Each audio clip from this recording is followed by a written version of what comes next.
kumsikiliza makamu wetu mwenye kiti mtetezi wa haki za watu anaingia. Makamanda people, naomba mlioko mbali tupajaze kwenye uwanja huu. Mkutano watu uko live, kwa hiyo tupajaze hapo, tusije tuonekana tulikuwa watu 12. Tunaomba tupajaze hapa. Watu huko nyuma asikae watu kwa ajili ya usalama.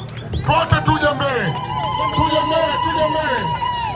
Tupajaze hapa katikati.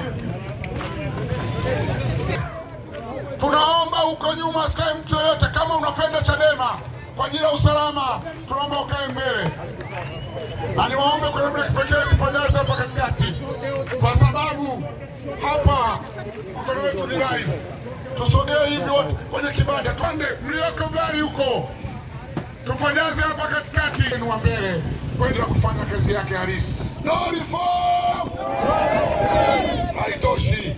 No reform! No reform! Ndugu zangu, vijana wa Chadema, vijana wa Igunga, bila kujali vyama vyenu, siku sana kuliko sisi wenyewe Chadema. Jambo.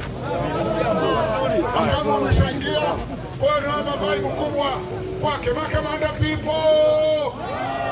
Makamanda people! Karibu mzee.